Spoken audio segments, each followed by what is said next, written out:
வணக்கம் friends, welcome to தக்ஷதாSamayal. இன்னைக்கு வீடியோவில் நம்ம என்ன ரெசிபி பார்க்க போகிறோம்? நாங்கள் கொங்கு ஸ்பெஷல் தக்காளி சட்னி. வாங்க அது எப்படி செய்கிறதுன்னு வீடியோக்குள்ளே போய் பார்க்கலாம்.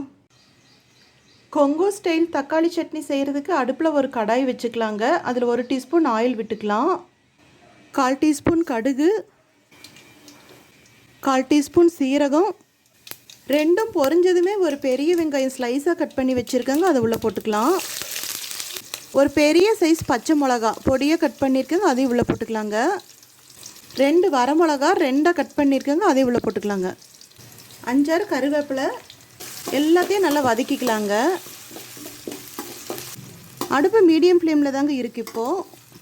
அது கூடவே 5 ஆப்பிள் தக்காளி பொடியாக கட் பண்ணியிருக்கேங்க, அதையும் உள்ளே சேர்த்திக்கலாங்க.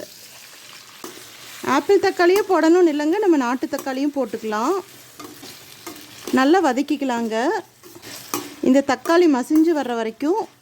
தக்காளி போட்டதுக்கப்புறம் நம்ம அடுப்பு ஹை ஃப்ளேமுக்கு மாற்றிக்கலாங்க. 1 ஸ்பூன் உப்பு, 1/4 டீஸ்பூன் மஞ்சள் பவுடர்,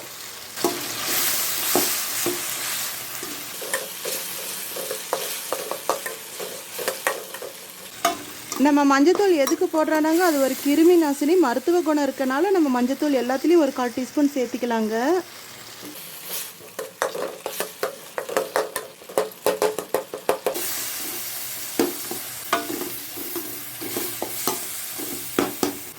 பாருங்க, நல்லா வதக்கிட்டோம். தக்காளி நல்லா கரைஞ்சி வந்துருச்சுங்க.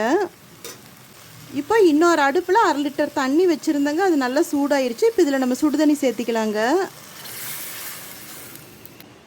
பாருங்கள், காரம் கரெக்டாக இருக்குது, உப்பு மட்டும் பத்தலை, அதனால் கொஞ்சம் ஒரு 1/4 டீஸ்பூன் போட்டுக்கிறேங்க. இப்போ அடுப்பு ஹை ஃப்ளேமில் தாங்க இருக்குது. நம்ம 2 நிமிஷத்துக்கு ஒரு மூடி போட்டு மூடிக்கலாங்க. நல்லா குக் ஆகிக்கும். பாருங்கள், இப்போ நம்ம மூடி ஓப்பன் பண்ணிக்கலாம். இப்போ நம்ம தண்ணி நல்லா சுண்டி வந்ததை பார்க்குறாங்க. இப்போ நம்ம அடுப்பு மீடியம் ஃப்ளேமுக்கு மாற்றிக்கலாங்க. பாருங்கள், தக்காளி சட்னி நல்லா கொதிச்ச வரைக்கும் போதுங்க, நல்லா நீட்டாக ரெடி ஆயிடுச்சு.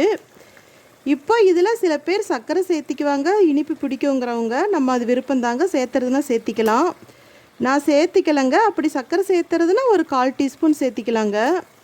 இப்போ இதில் 5-6 கொத்தமல்லி சேர்த்திக்கலாங்க. நல்லா மிக்ஸ் பண்ணி விட்டுக்கலாம். நம்ம இப்போ அடுப்பு ஆஃப் பண்ணிக்கலாங்க. கொஞ்சம் சூடு ஆறுனதுக்கப்புறம் நம்ம கடைஞ்சிக்கலாங்க. பாருங்கள், ஓரளவுக்கு கொதிப்பு அடங்கிருச்சு. இப்போ ஒரு பருப்பா மத்தால நல்லா கடைஞ்சிக்கலாங்க.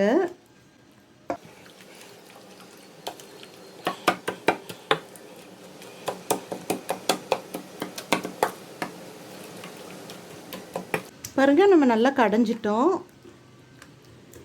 இவ்வளோதாங்க கொங்கு ஸ்டைல் தக்காளி சட்னி நம்ம சூப்பராக ரெடி பண்ணிட்டோங்க.